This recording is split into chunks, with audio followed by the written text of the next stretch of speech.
Everybody loves a camera like this guy. All right. Well, let us begin. Welcome, everyone, to Understanding the Power of the Female Body in the Workplace. This is an event put on through the Culture First community, which is sponsored by Culture Amp. My name is Jessie Jacob. I am the Senior Community Engagement Manager here at Culture Amp. I have the honor of running our now 83 global chapters around the world of people who believe a better world of work is possible and are willing to do something about it. So this is part of our this is a global chapter event series. And if you're interested in joining a local chapter or starting a local chapter, please let us know, or a subject-based chapter. That's cool too. Today we are I would like to introduce you all to Carmen Cordoviola. I'm working on it. Okay. Amazing. Fantastic. I'm surprised. Fantastic.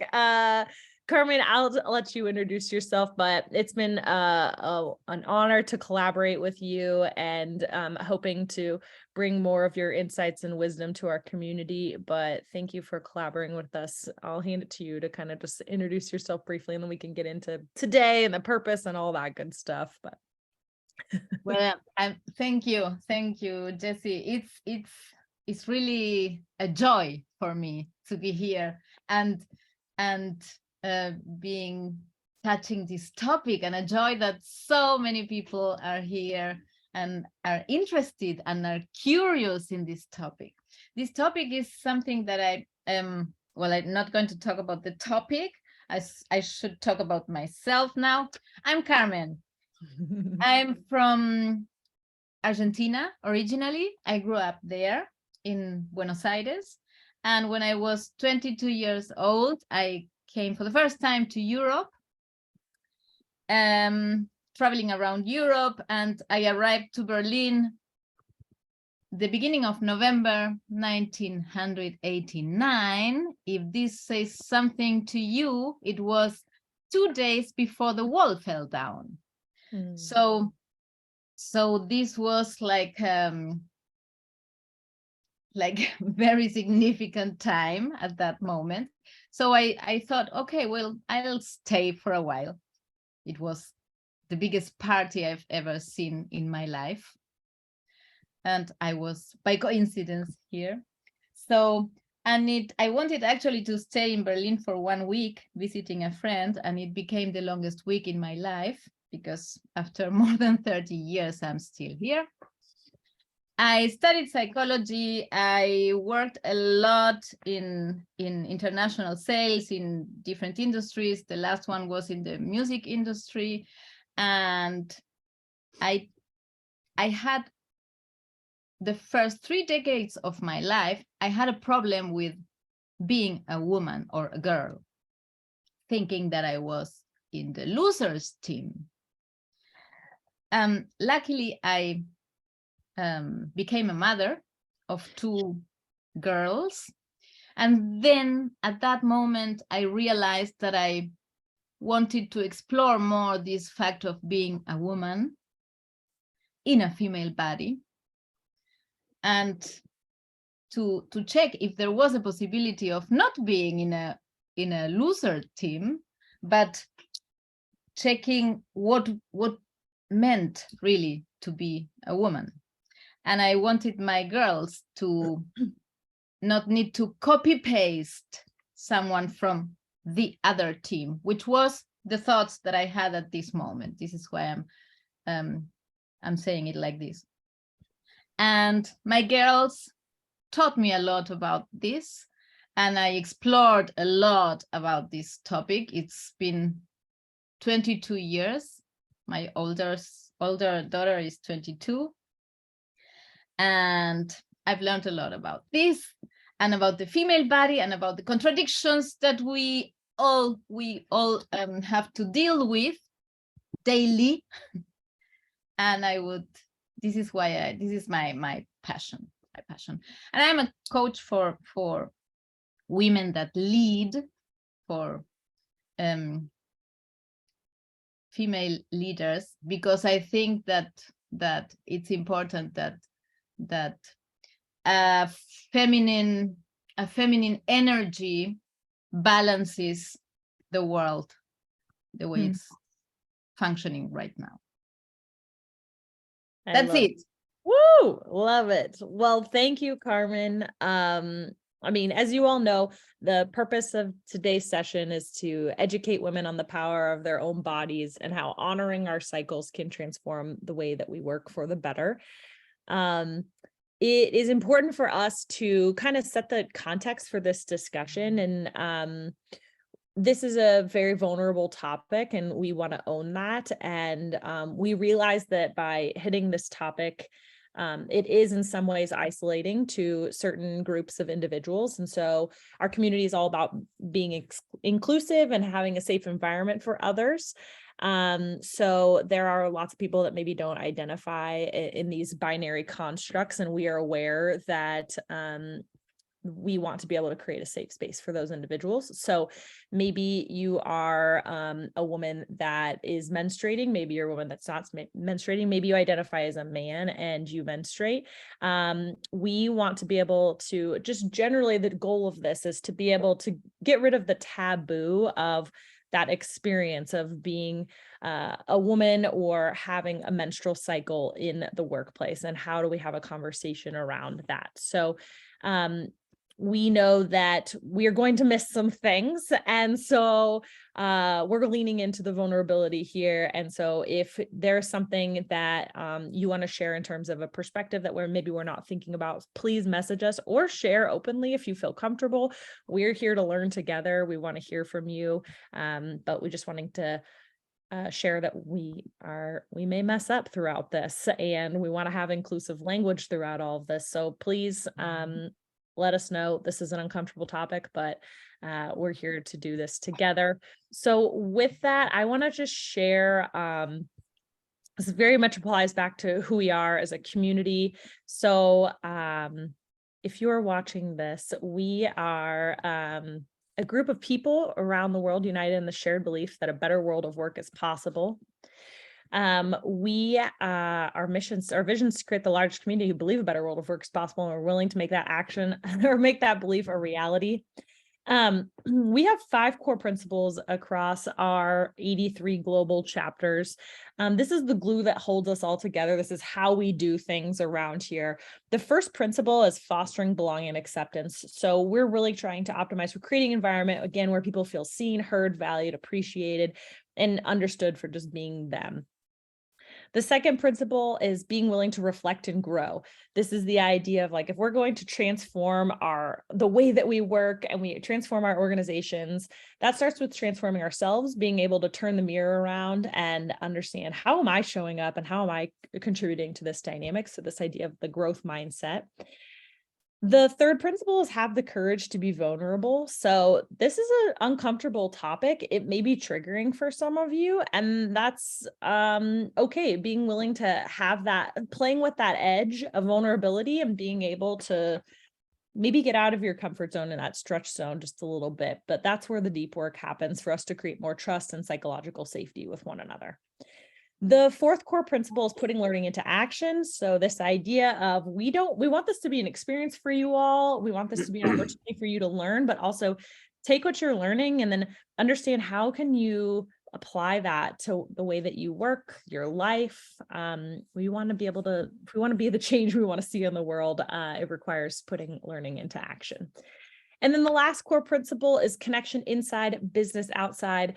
That's a fancy way of saying when we're here in the context of the container of this conversation, we're here as human beings first. And then if that leads to us doing business outside of the context of this gathering, that's awesome, but that's not the primary purpose of the gathering. So, this isn't just another place for networking and to push business cards and things like that. Of course, we want you all to be connected and to meet one another and collaborate, but we're here to be humans and do the work and transform the way that we work. So with that,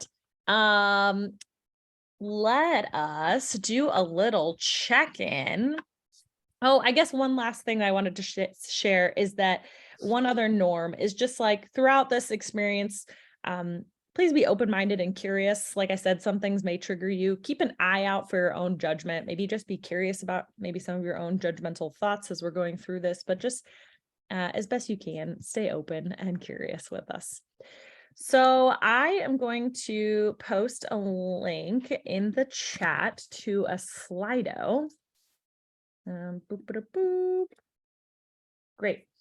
And when you're ready, go ahead and open that up. And there's the first question that's going to pop up.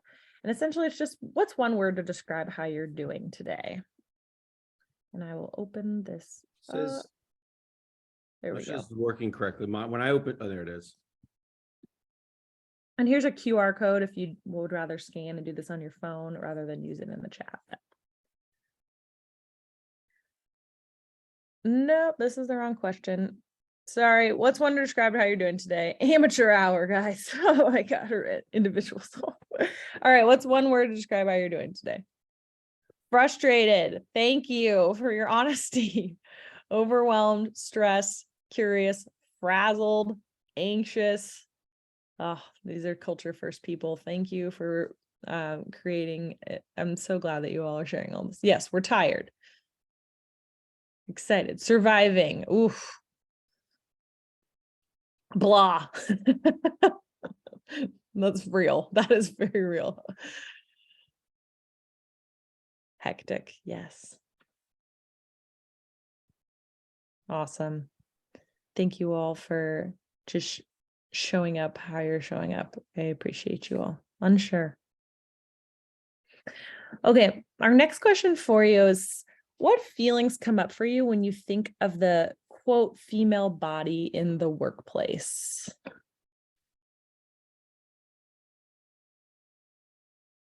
Oh, this is so good. Objectification, vulnerable, joy, shame, unwelcome, controversial, non-existent, minimized, anxiety, scary, oppression.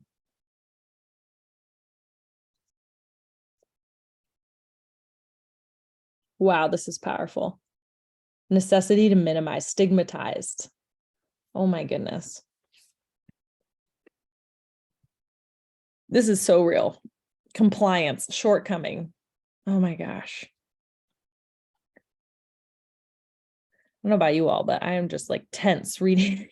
That makes me sad. It's, yeah. It's heavy. I can't help but wonder if the whole group of men together and you ask the same question about men's, well, first of all, they'd be like, what? I don't know. But like, it would not look like that. Mm-hmm. Carmen, would you be willing to share, why did we choose, well, one, specifically phrasing the question, what are the feelings that come up, and why we chose the word specifically female body for this question? Would you be willing to just chime in just a bit here? We're a happy group, is what Kimberly said. Yes, sure. Wow. First of all, thank you for your honesty with your answers. This is what we have seen with these whole answers. This is the first reaction that one would have normally, would be to say, wow, this is terrible, this is horrible, this is so negative, and what I would like to tell you is, this is amazing. This is amazing to have the possibility to put in words with clarity what we feel and how we feel about this topic. This is not only the first step, but the most important step in the right direction. Is I was, and I want to get a bit vulnerable now. When I was seeing all the responses, I was saying, I would love to have 50 men here to, yeah, really, to see this and to presence this, to be, and to hold space, exactly, to hold space for this, because this is the fact that we are going to work with the female body today, and the fact that we are going to come near to these feelings and to explore a bit more these feelings. It speaks about the female body. It speaks about the reality of women.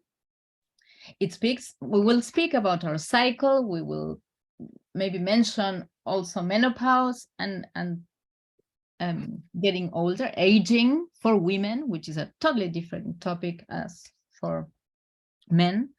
And the thing is that it's really affecting women, but it's also affecting men terribly. And the consciousness about, the awareness about it is much, much lower. But it is also affecting. It's affecting relationships, is affecting dynamics, is affecting structures, is affecting needs.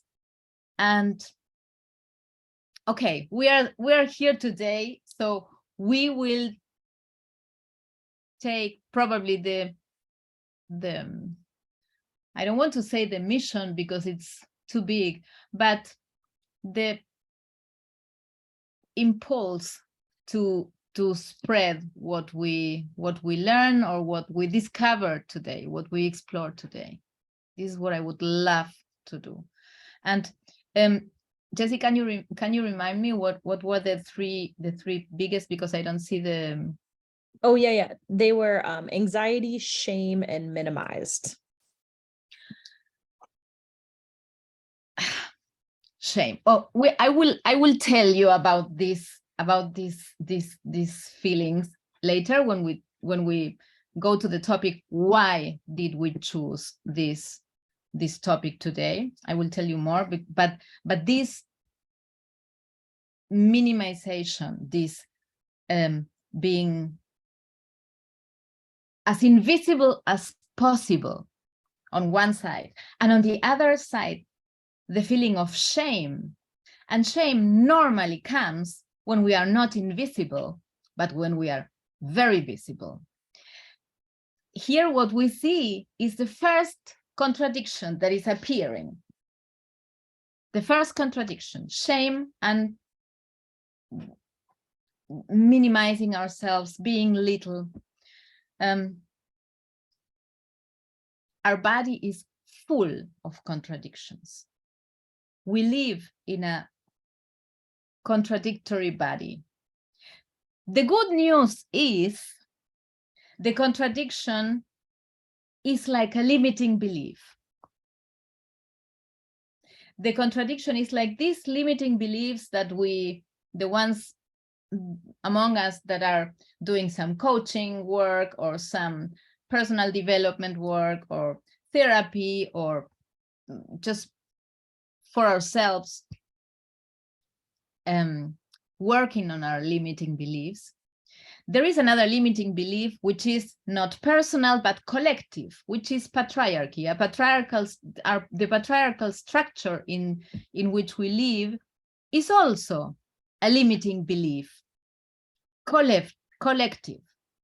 But it has exactly the same mechanisms that we have with our own limiting beliefs, with our individual limiting beliefs. So this is something that I would like to give the first the first push of I don't like to say hope, but confidence that we can change this. Is it easy? Will it be easy? Not at all. Will it be painful? Yes, it will. But if there's something that we can cope with, is not easy and pain is something that we know a lot, and we know it's part of life. It's part of the cycle as well. So thank you for the honesty with these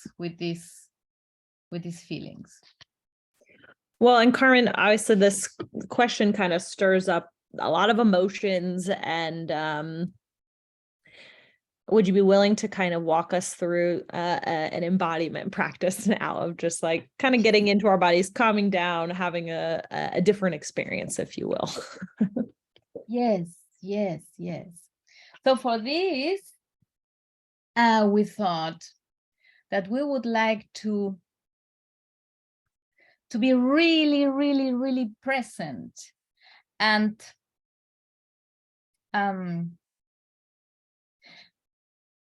not really being present for everyone else like we very, very normally do, but to be really present for yourself. So we would like to invite you to put your camera off, the ones that still have it on, and sit as comfortable as you can.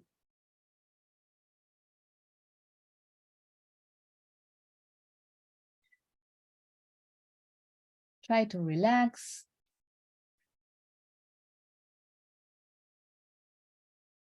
Just be present with your body.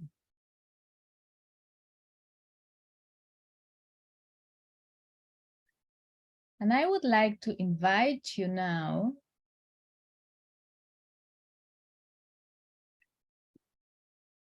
to take a very, very, very deep breath. Inhale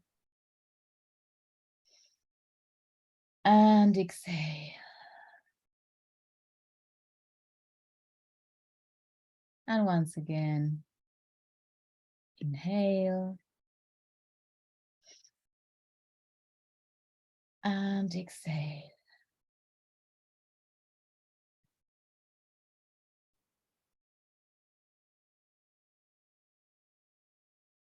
Just continue breathing as peaceful as it is possible for you right now.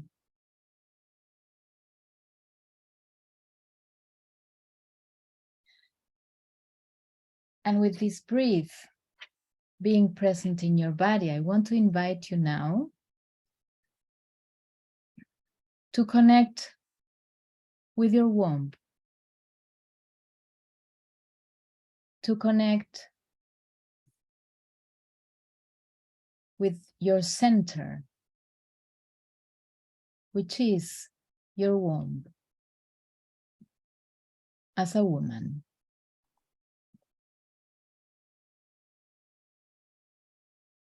And if you are a man, I'd like to invite you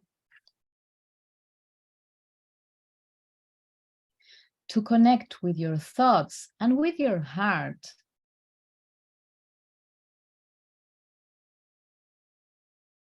with the womb of a very significant woman in your life. It can be your mother, it can be your spouse, it can be your daughter, it can be your friend. Whomever you choose, connect with her womb and with the mystery of her womb. With this incredible place where life begins, where female life begins, where male life begins, where every life begins, where non-binary life begins.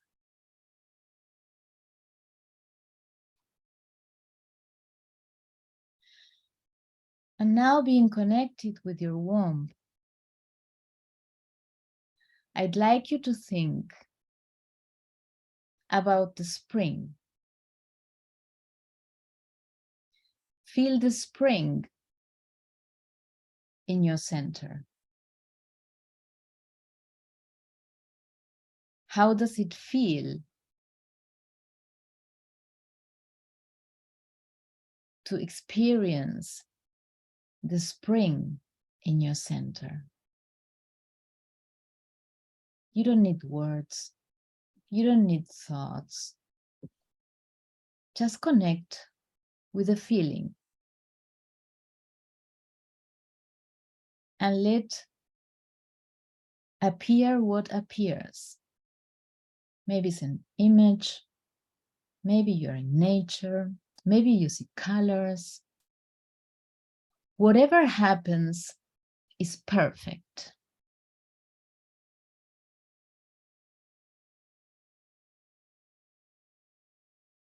Feel the spring in your body, coming from your womb to your whole body.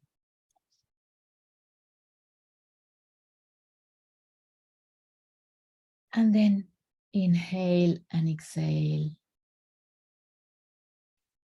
Very deep.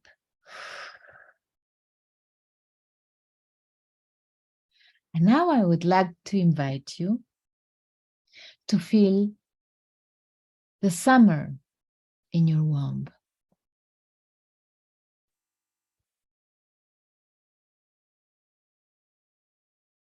How is this feeling? What are you seeing? Which part of your body are you noticing right now? What happens with your thoughts? If something is coming, let it come. Everything is perfect in your inner summer. Feel it in your body.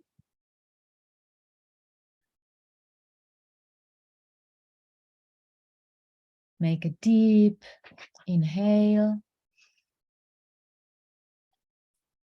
and exhale.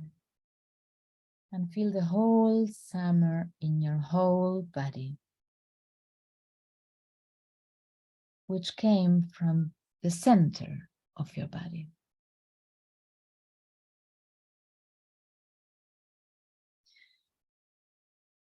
Now I invite you to feel your own inner fall, your inner autumn in your center, in your womb. Is any emotion there?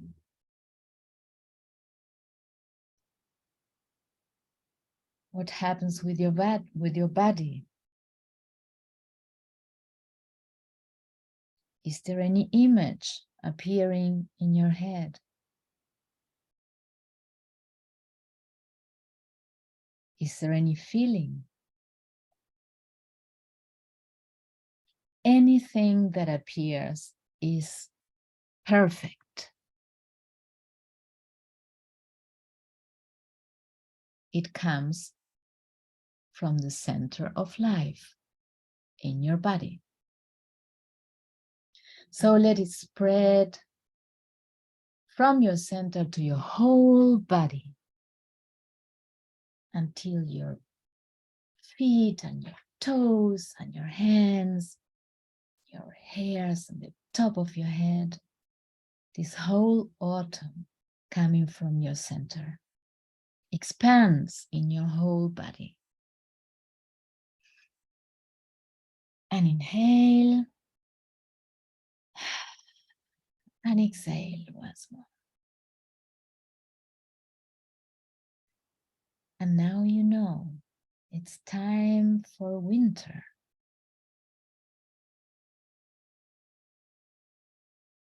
It's time for your own inner winter in your womb. Feel it with each inch of your body. Feel it with your imagination. have a look at it.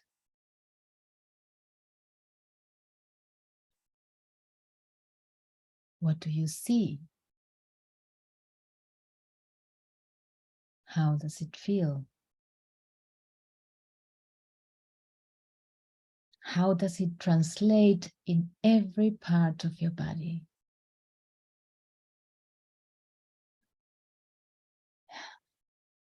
And now take a very, very, very deep breath, the deepest breath that you have had until now. And now the longest exhale that you have had at the moment.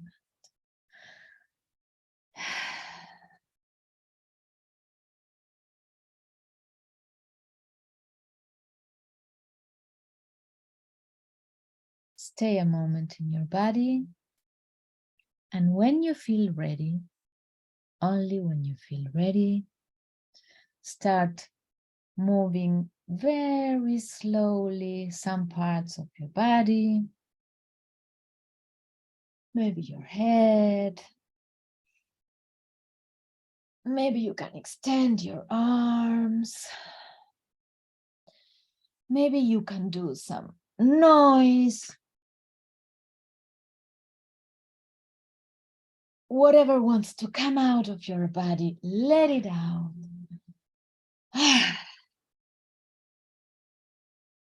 And when you feel ready, open your eyes and slowly come back to the present moment and come back to our community from today.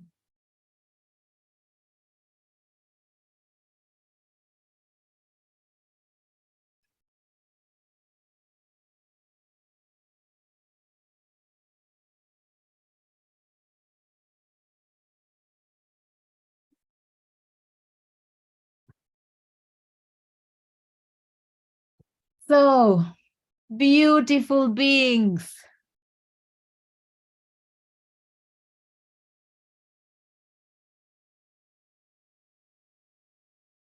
How are you feeling?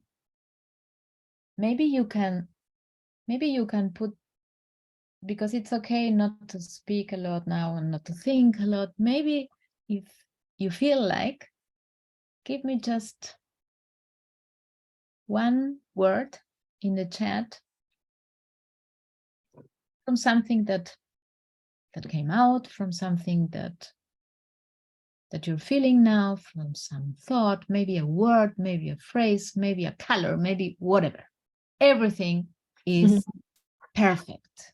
Maybe an emoji. Also.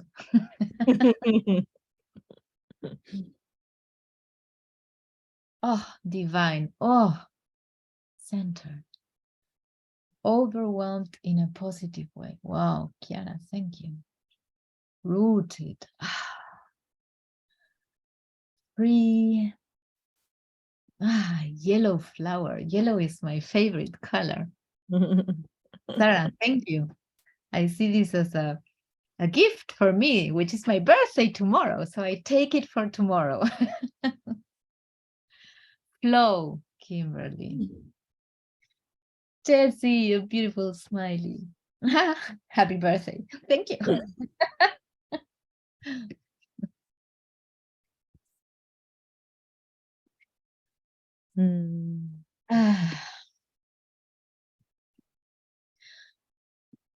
This kind of work that we have just done in a couple of minutes, I don't know. I didn't, once again, I didn't look at the time. It was supposed not to be that long, but if there is something that I would like us to learn today, is to take a bit more of space than we normally do. So I'm not going to apologize if it was too long, because if it had the length that it had, was it because it needed to be? So I'm not going to apologize. And this is an invitation for you as well to curiously, not judgmental, curiously start to check, among other things, how often you apologize in one day. We are pros. We are really the world champions in apologizing in all sorts of ways. But maybe there is an invitation, which is just to check how often you apologize. And when you start to notice that you are apologizing very often, try to start checking if you can anticipate, oops, I was just about to apologize, but I could stop myself. And instead of saying sorry, saying thank you. Thank you for your patience. Thank you for waiting. Thank you for the space that I could take. Thank you for telling me that I was interrupting you. Thank you for letting me notice. This is it's an invitation. It's an invitation. The first of the multiple invitations that will come. Okay, so Carmen, I feel like we should walk through the high level of why the female body matters in the workplace and the 4 stages and the seasons and the archetypes that are associated with those 4 stages of the cycle. Okay. So we don't want to do a breakout rooms before? Not yet, no. Okay. This is funny. So let's go here. Why the female body? Why the female body?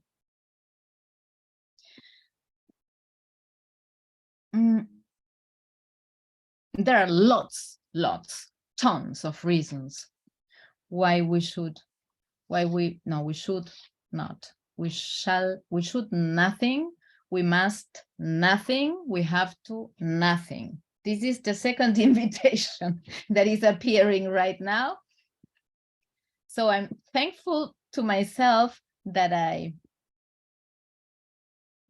failed. I did it wrong, so I can learn. And we shouldn't, but we are able to. We could. We have the possibility to be aware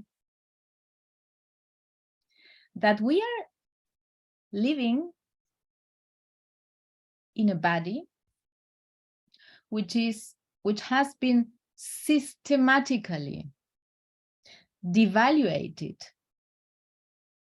since not that long time, comparing to the humankind history. Because, and this is very important that we remember this, this limiting this collective limiting belief, which is this structure, which is patriarchy, is a very, very, very young thing. It's very new in the history of humanity, very new. If you compare this, humanity is, I don't know, 300,000 years have we been around as Homo sapiens, Homo again.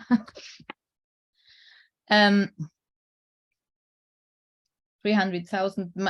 Some scientists say now more than 300,000, 350,000, depending on where they put the reference.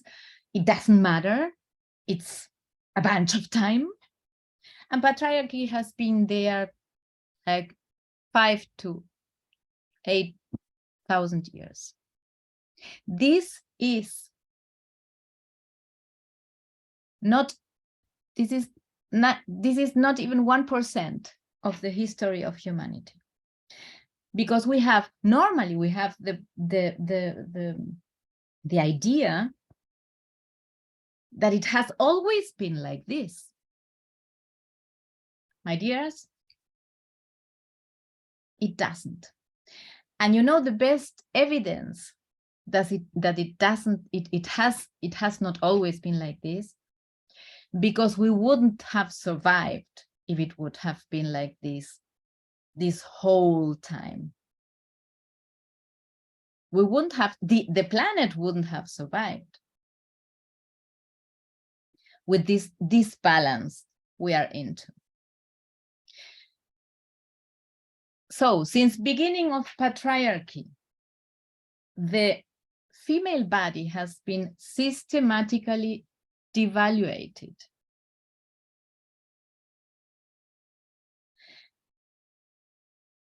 And we are living in a body that is wrong. Our body is wrong. You're going to look at me and say, what are you saying? How can our body be wrong? Yes, this is exactly the question. How can our body be wrong? And this is the feeling with which we grow up, not from the very beginning, but some of us from the very beginning, depending on experiences that happen to us in this structure, in this system.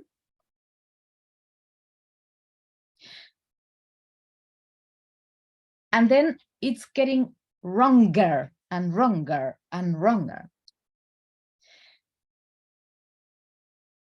We have one of the biggest, we are living in this body, which is one of the, if not one of the biggest miracles existing in the universe, the female body, where life, which is the origin of life of a baby, of life of every kind of babies that can be projects, can be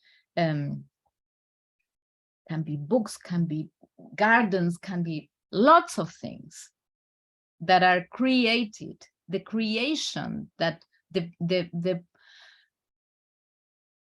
power of creation that we have in our bodies is unmeasurable. But we have learned to blame our body, to dishonor our body, to distrust it, to not believe it, to don't take it serious, to ignore it, to disrespect it, to neglect it, to humiliate it. If we don't do it with our own, we do it with some other female bodies, to censor it,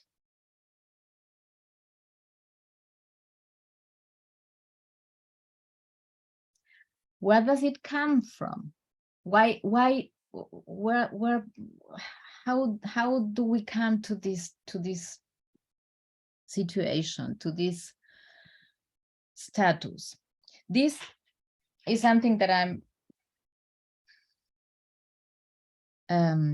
not going to go in a very deep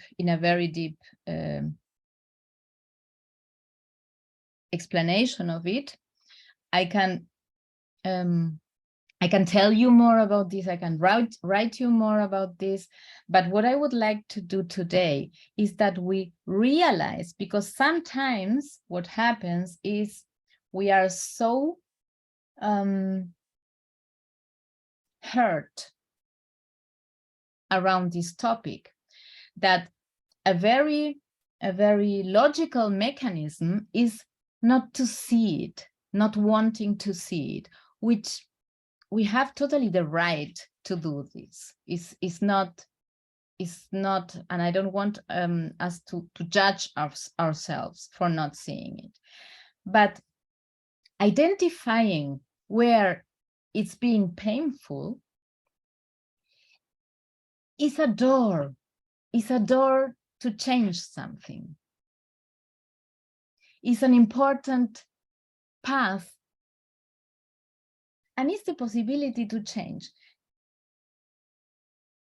And it will be painful, but it's not as painful as continuing living this way and trying to ignore this, because the pain comes from the back door all the time. If we don't go and open the door ourselves and say, okay, pain, come in, then it will come from the back door, and then it will be more painful because we're not prepared for it.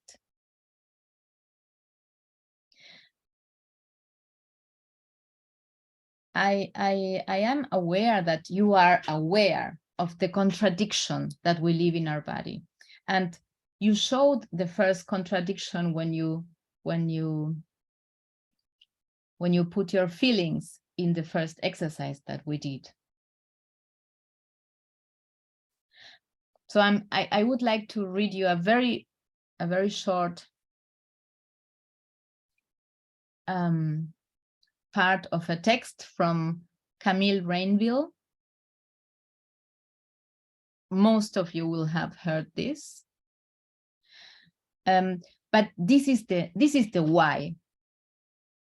The why that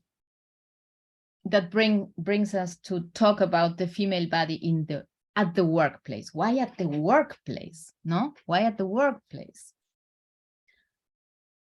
We work and then we have life. No, this is also the next drama that we have with with this society that tells us something about work-life balance. Work-life balance is a totally crazy concept. Work-life balance is telling us that we have work here and life here. It's totally crazy. We are spending the biggest awakened part of our day at work. And this is not life. This is in opposition to life. My dears, let's start to live at work. And let's start to live at work in the best possible way, in the most joyful way. And this is why I'm so happy to be here, because Culture First is an organization that is exactly doing this topic, this work of giving you life, of making you alive at work, not making you alive, but giving you the space to feel really alive at work. Culture First, great, but it's your responsibility. You are the first and actually the only one responsible for that. No work-life balance. So just listen to this shortly. Don't be too fat. Don't be too thin. Don't be too large. Don't be too small. Eat up. Slim down. Stop eating so much. Don't eat too fast. Order salad. Skip dessert. You need to lose weight. Fit into that dress. Go on a diet. Watch what you eat. Eat celery. Chew gum. Drink lots of water. You have to fit into those jeans. God, you look like a skeleton. Why don't you just eat? You look sick. Eat a burger. Men like women with some meat on their bones. Be small. Be light. Be little. Be petite. Be feminine. Be a 0 size. Be a 00. Be nothing. Be less than nothing. Remove your body hair. Shave your legs. Shave your armpits. Shave your bikini line. Wax your face. Wax your arms. Wax your eyebrows. Get rid of your mustache. Cover your stretch marks. Lighten your skin. Tan your skin. Eradicate your scars. Botox your wrinkles. Lift your face. Tuck your tummy. Thin your thighs. Tone your calves. Perk up your boobs. And here it comes. And please look natural. Be yourself. Be genuine. Be confident. You're trying too hard. You look overdone.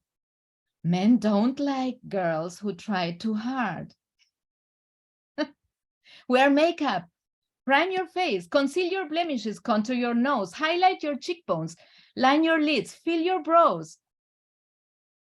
Your hair is too long. Color your lips. Your ends are split. Your hair ends are split.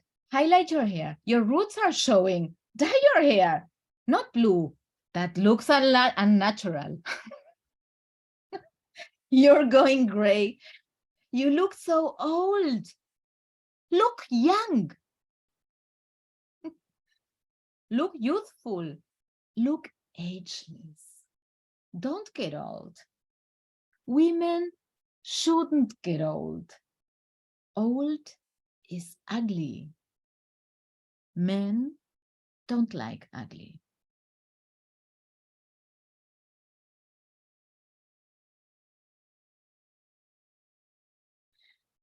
I could continue because this doesn't end here. It's like 2 pages. Is any of you who doesn't identify with what I've read? Just one.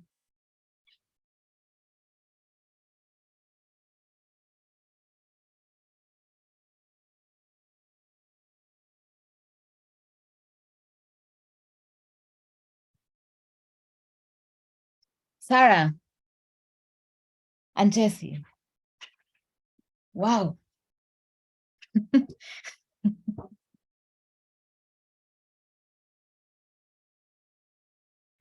This is something that we all know. We all know this. Do we suffer all the time about this? And here comes the first problem. We are not conscious about it. We got used to it. We take it for normal. I mean, when I read it like this, we are almost shocked. I'm reading this since 3 years. And each time that I read it, I'm shocked again. Because it became part of my structure to live in this contradiction. What is the good news about this? The good news is that we have the possibility, because this is only the outside. By the way, this is only about the looks, where we have a total contradiction outside, because our body doesn't seem to belong to ourselves. It belongs society, it belongs culture, it belongs business, it belongs marketing, it belongs fashion, it belongs everyone else but us. The good news is we also have a contradiction inside, which is the female cycle, which is this warmth that we have inside, which is an incredible source of power. We have muted it. We don't let it speak. And what we want to do today is to begin to normalize that we are cyclic beings, that we are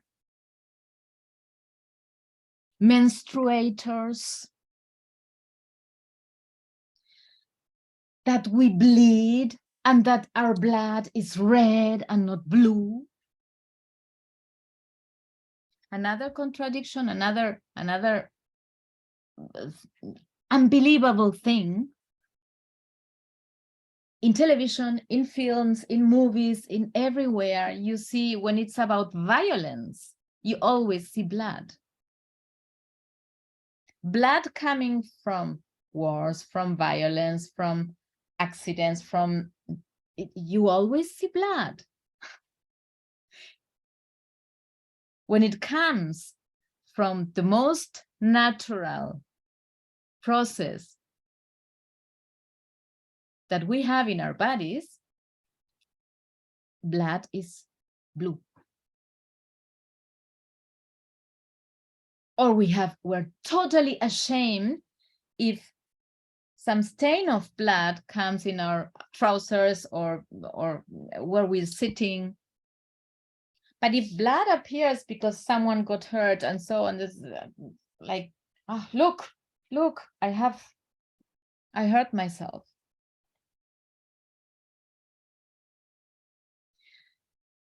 This is occupied with shame, is covered with shame.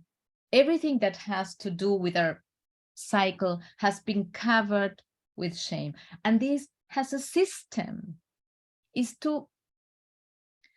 and it's not a consciousness, because patriarchy is not men, and it is a system that, and men are nowadays, lots of men are totally interested in equality and in giving us a space and learn more about us, about our female body, about a new structure, about a new way of working, about a new way of relationship. And we women are maintaining patriarchy, sometimes even more than men, out of ignorance and out of insecurity, and out of not knowing that there is something totally different which is possible.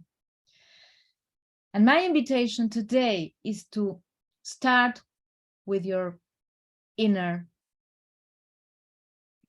cycle. This is why we started with the seasons. Because, my dears, you are not one woman. You are four.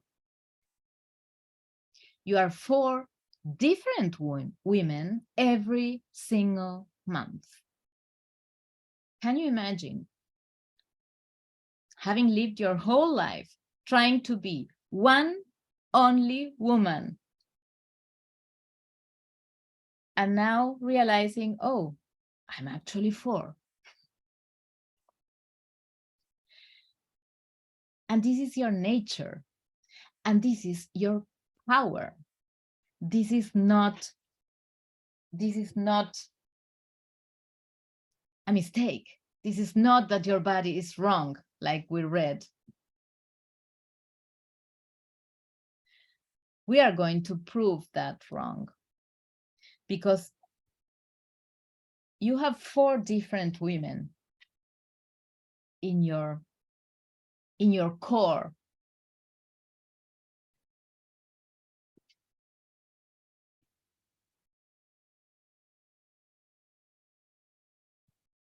And I don't want to. I was watching before the 5 core principles. Then the 5 core principles from culture first. We also have these 4 women with the included in these 5 core principles, which was very, very nice to see it before. And I would like to, while I try to share with you this, let's see. Just to introduce you to this model. This is a model. We have a cycle. You all know that we have a cycle. We don't have only a menstruation. We don't have only these couple of days where we bleed. We have a whole cycle. And during this whole cycle, we are totally different. Why are we different? Because we have something very similar to the seasons, which is the meditation that we did before. And we have these seasons de facto in our bodies. So I'm going to tell you about this model of understanding our inner cycle. And this model is the model of the seasons, or the model of archetypes. We can also talk about some archetypes that are defining these different phases, these different 4 women that we are during 1 month.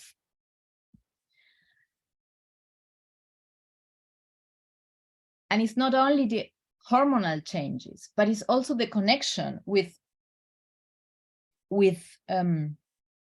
nature outside that reveal these very clear cyclical phases that we have. And for you to understand, each one of these phases has specific properties and qualities that can affect not only your body and how do you feel in your center, in your womb, but they can affect, and they do affect, your way of thinking.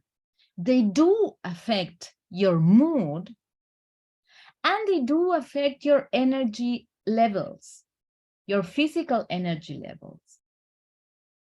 And this is something that you are allowed to take seriously, because it's your nature, it's the way that your body functions, and your body is there to serve you if you dare to listen to it, if you dare to give it, or her, I like to call she, her. If you dare to give her the space to talk to you and to give her the gifts that she has for each one of these phases. And when we are aware of each stage and how these affect your thoughts and your emotions and your body, then we can begin to take better care of yourselves as a whole. And you can be able to meet your emotional needs, to meet your mental needs, and to meet your physical needs from inside, coming from awareness. And then you will feel more comfortable in your body. You will be able even to control yourself better, because you will know why do you feel like you feel, and not feel like a crazy one. Oh, I'm crazy again. Everybody thinks I'm crazy again. And I also think I'm crazy again. No one can stand me, and I cannot stand myself either. What the hell is happening to me? It's autumn. And it's beautiful. I'm like a witch. But we will come to autumn. Let's start. And let me tell you that every single woman, every one of you, has a unique experience with this cycle. What I will show you is, if I'm able to connect the screen, what I will show you is like 7 days, 7 days, 7 days, and 7 days. It's never like this. Never.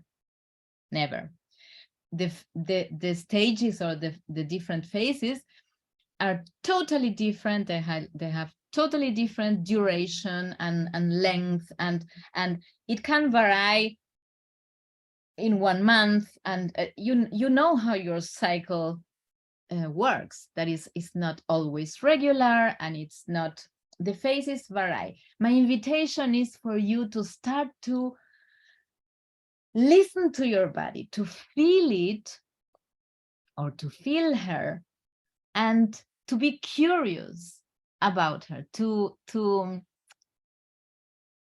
honor it, and to accept the gifts that it has, and to use it consciously as a source of power, which you definitely can with some awareness. So let's start with the inner spring. And well, Carmen, we only have 20 minutes left. So I want to be able to have a group discussion. Okay.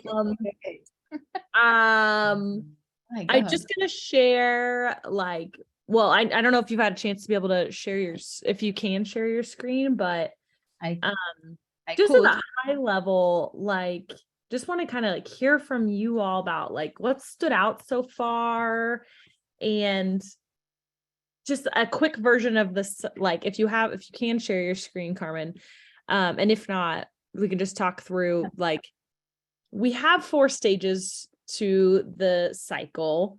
You have your luteal phase, which is fall. Then you have your winter phase, which is menstruation.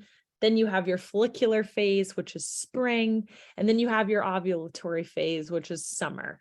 And each of those different seasons comes with a different archetype and things that your energy level changes. Your hormones are obviously changing. The things that feel good are changing throughout that 28 plus or minus day cycle. And I've personally been on this journey for the last few years of understanding how this relates to my productivity and how it applies to work. And I just want to have a discussion for the next 15-ish minutes with you all about where are you on this journey, and is this new to you all? Have you thought about applying this to your work life, your personal life, and giving yourself grace? Just would love to hear.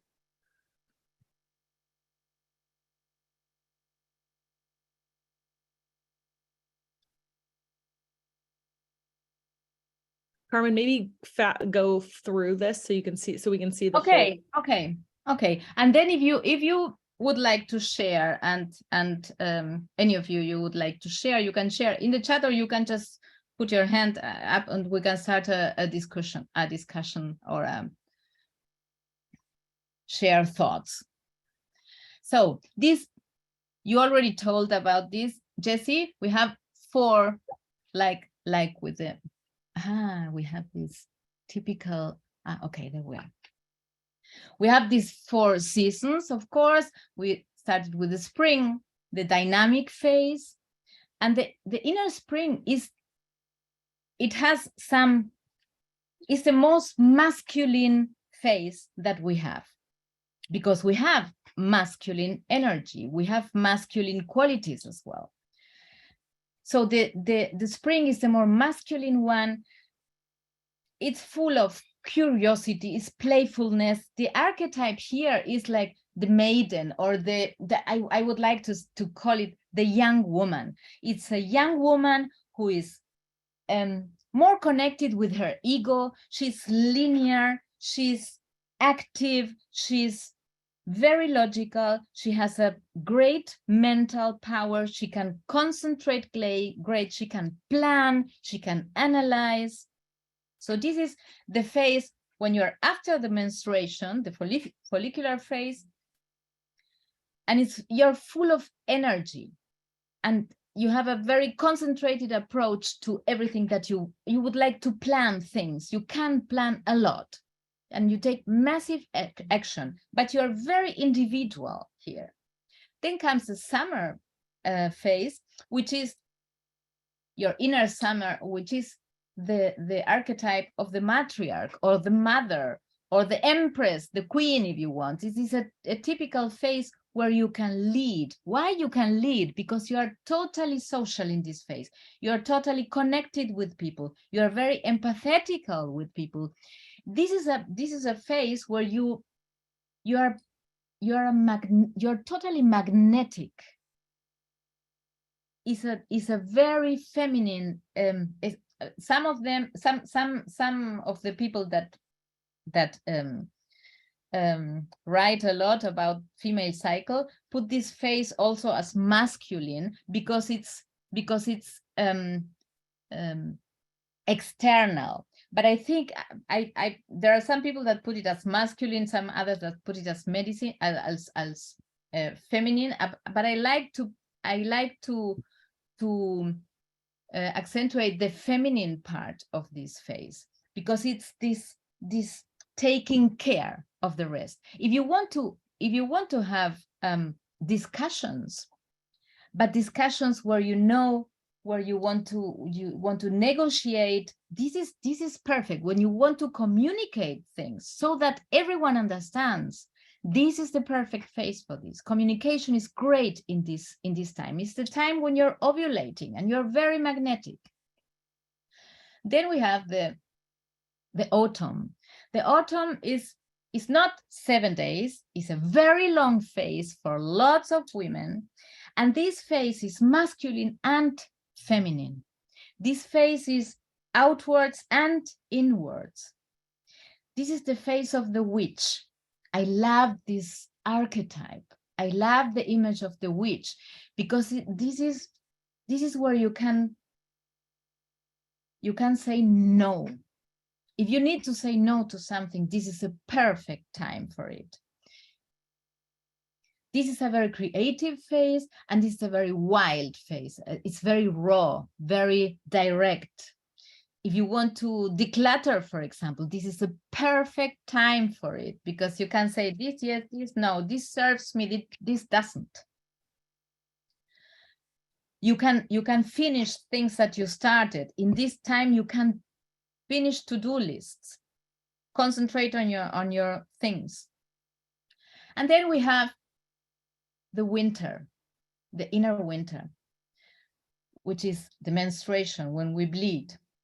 And this is the reflexive phase, which I would like to call more the vision phase. This is time for you to rest. This is time for you to honor your body, to honor and integrate everything that happened the whole month. And this is your time to dream, to think about your vision, and this is a time to be in darkness. And darkness is the place where life begins. The seeds that we plant, they begin to live in the darkness, not in the light. The light comes after, but life begins in the darkness, like in our uterus, like in our womb. So dark, this fear that we always have from the dark, this started with patriarchy, the light and the heaven and whatever. No, it's the earth and the darkness, and behind the earth, that is where life is beginning.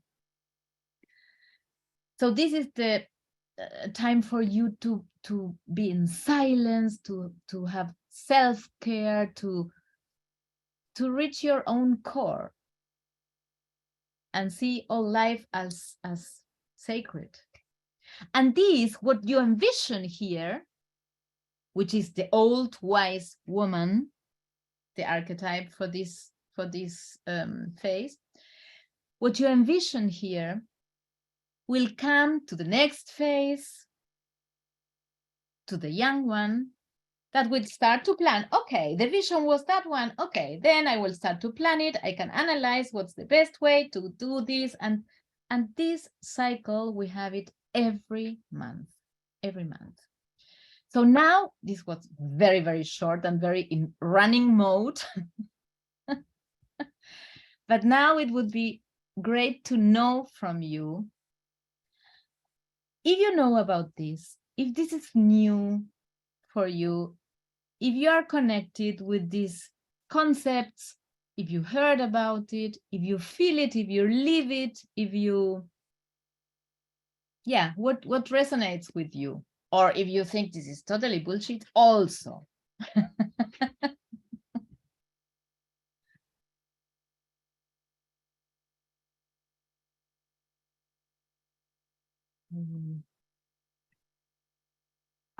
I found it super interesting and really powerful, and I absolutely believe that whatever phase we're in affects, like, it affects everything. I don't know if anyone else here experiences this, but the way in which the particular birth control I am on affects me is that I don't bleed. So I'm sure I go through those phases, but because I don't have that like monthly physical tell of where I'm at, it's really hard to know where I am. And I think that something, was it Kimberly shared, might actually help me understand where I'm at, because I think it would be really, really good too. Thanks for sharing that, Kira. It's the so much of that comes back to like, there are women who maybe go through menopause even that are like, that have a hard time understanding where they are in their cycle. So they're like, well, I'm going to use the moon to be able to understand, where I am and how to relate to that. But like even my own personal journey, like 3 years ago, I decided to come off my birth control, and I worked with a nutritionist on how to do that. And that was the first time I learned about the cycle and how that applies to work. And I know it's unrealistic to, if you're going through your winter phase or fall and you're just like dragging energy, it's unrealistic to cancel all of your meetings and all that. But there are times when I'm like, okay, I'm really freaking tired today, and like I need like a 20-30 minute like nap or like meditation, and like that's just where I am. Or certain days I know that like if I'm going to be speaking, I'm like, ooh, like if I'm in my ovulation phase and I know when I can like predict that, I want to be able to like schedule stuff during that time, because I know that like words are just going to flow a lot better and I'm a lot more articulate at that time. And my energy is a lot more inspiring and engaging versus when I'm going through my winter cycle. So it's fun to like think about and apply some of this to the way that I approach work. But I'm curious, I mean, I would love to hear how other people have thought about this too. And while you think what you're going to share is just the important thing is to start to observe your body. If you ask me, I mean, the women I work with, already 2 of them start when they came to the first programs. Then we did this work more in depth, and they stopped taking the pill, for example. But this is a process that we need to, when we start to know about this, it's already amazing for our body. Take care for our body is to start to inform ourselves. Okay, what is it doing to my body? This, if I don't let it go through the cycle, and to trust that you will know, and you always take the right decision, always. Just trusting yourself, taking care of your body, informing yourself, and being curious. The ones that bleed, the ones that are having the natural cycle, to get curious about it. Oh, in which phase am I now? Then we will give you later one thing to help you with this. But just to start to start observing what your body is telling you, what it needs. And of course, we don't stay at home 1 week when we are bleeding, but we don't need that. We just need to connect with our inner winter and maybe go to the bathroom for 5 minutes longer than we normally do and just breathe. Yeah, exactly. Just letting know our body that we know that it needs this 5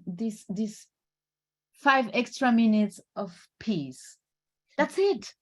Even certain foods are better certain times of the cycle too. And like, just understanding that, like, you know, I'm not going to eat salads for every time of the cycle. And like, sometimes I want something warm and hearty and like comforting, you know, based on where I am too. But I also think like Craig has, like, we've been working on this together, and like, I mean, we've been joking about like, oh, I'm in winter, and you know, joking about that stuff, but it's funny that like we're normalizing it though, at least in our like working friendship and relationship, to just be like, yeah, I'm in winter. I'm like, I'm really tired today.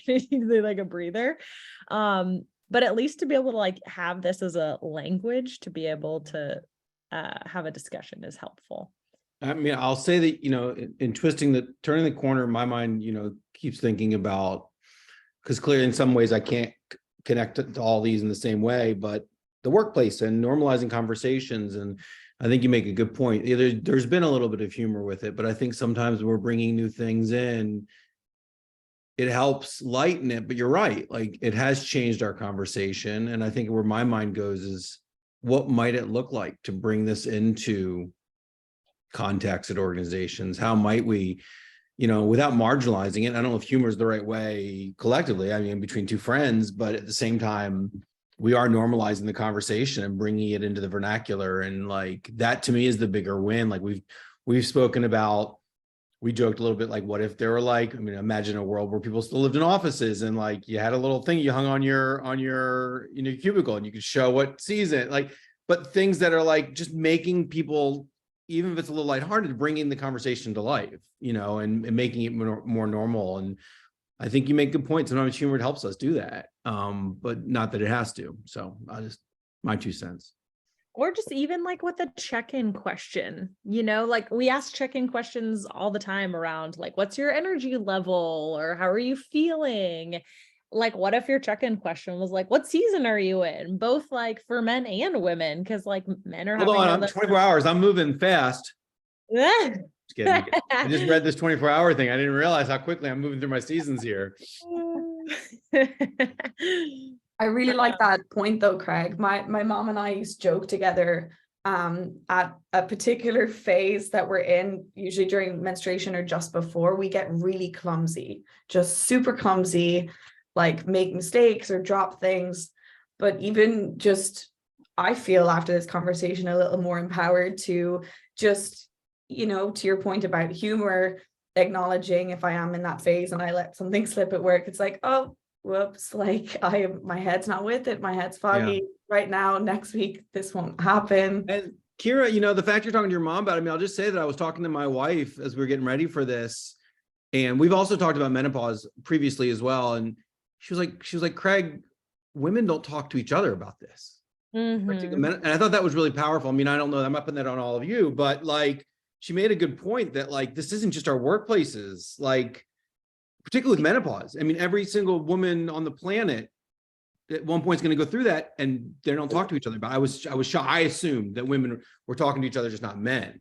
And then when she said that, I was really kind of like taken aback. Like, oh my gosh, this is such a big thing. And it's kind of shocking if you step back and think it's like, it comes back to the shame. It comes back to Exactly. how many of us are also disconnected from our own bodies. Like, we're disconnected from our own bodies and understanding how we feel and what's going on. And then we just are like, yeah, well, then that's something's wrong with me. Like what Carmen was saying about like, I'm in the wrong body. something's wrong. My and body is wrong. It's all Yeah. my body is wrong. Not I'm in the wrong body, but my body is wrong.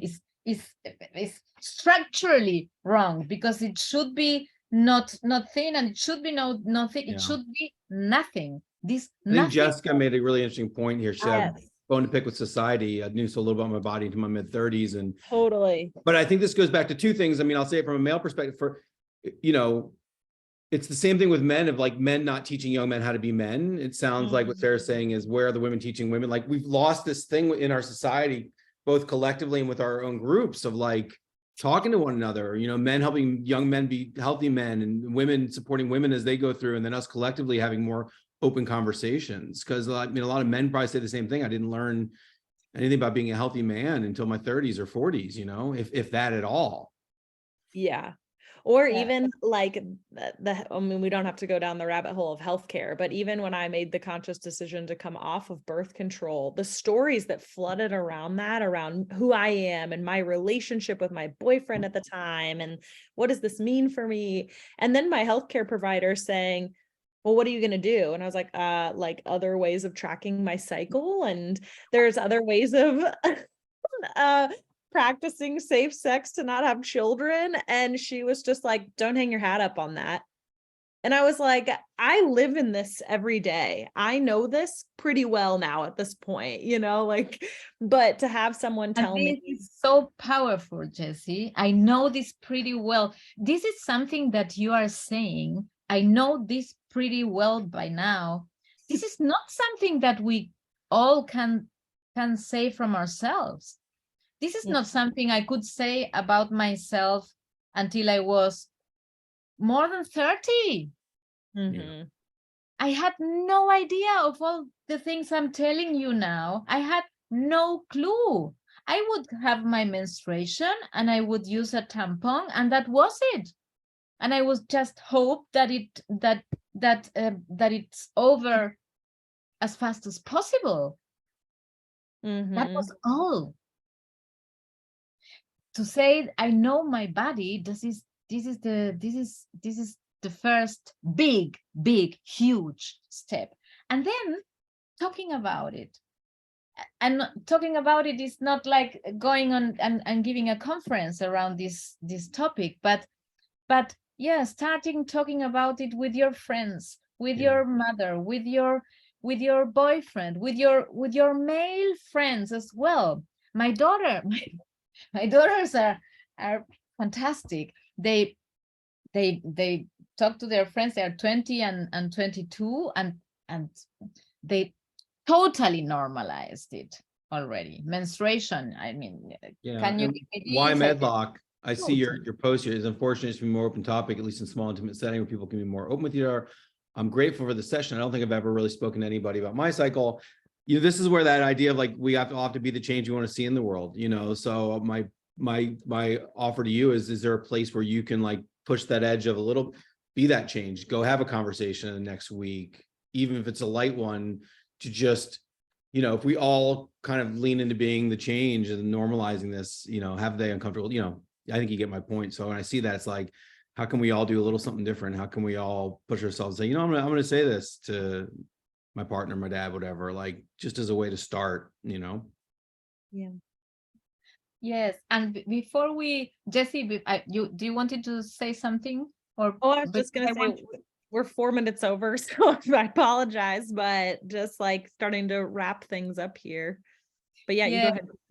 No, I just wanted to tell you that we have that I brought this journal for you, which is how are we going to do this, Jessie? Are we going to put it now in the, or can we send them to the people that just came? I'll put it in the chat and then I can send it out to everyone afterwards too. But okay. Because this is a journal where you can just to observe how you are feeling. You can use it daily. You can use it just once. The 24-hour version one? Sorry? The 24-hour version?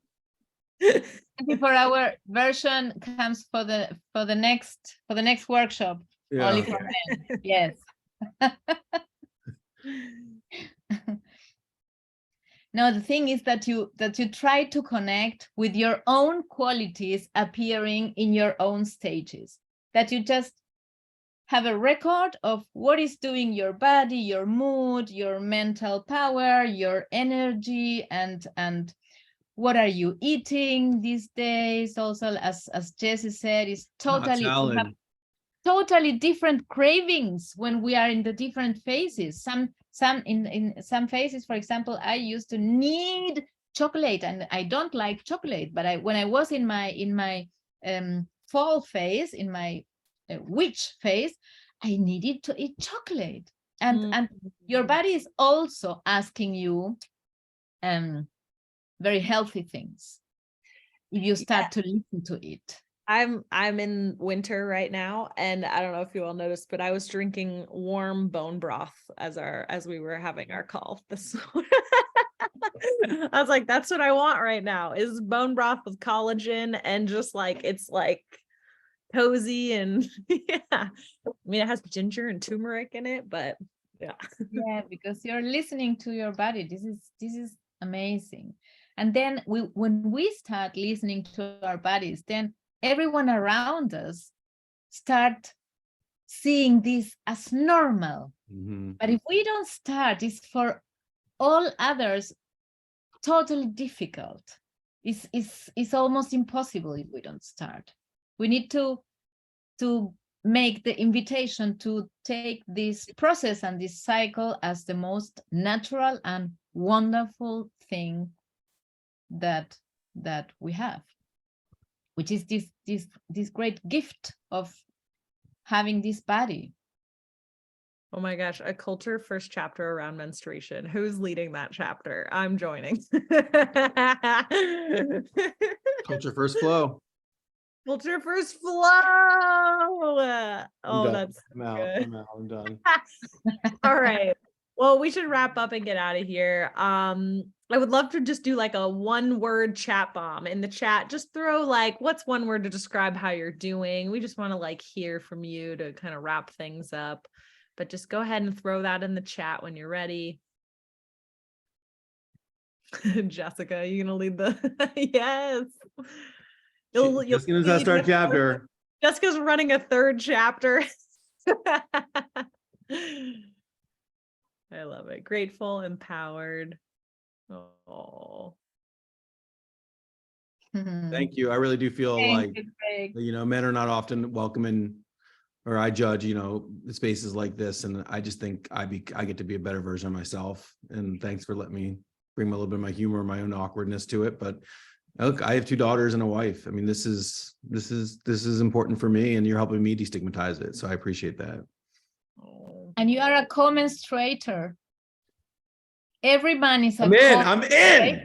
Yes, you are a co-menstruator. Let's found a club of for men that are like co-menstruators. Like we're like co-menstruators club. Can we get a pin? Hey. Can we do something here? A pin. I will send you a Co-menstruators. I love it. Yeah, you actually are, my dear. There should be a belonging badge that says menstruating. Yeah. That's hilarious. With a little wheel with the spinner that has the seasons underneath. Yeah. So good. All right. Well, thank you all for being here. Yes. Cheers to creating a better world of work where we're having hard conversations such as the cycle in the workplace. So thank you all. We'll send a follow-up with the resources and everything with the worksheet, but thanks for being here, and I hope you all have a wonderful rest of the week. Bye. Thank you. Thank you. Bye-bye.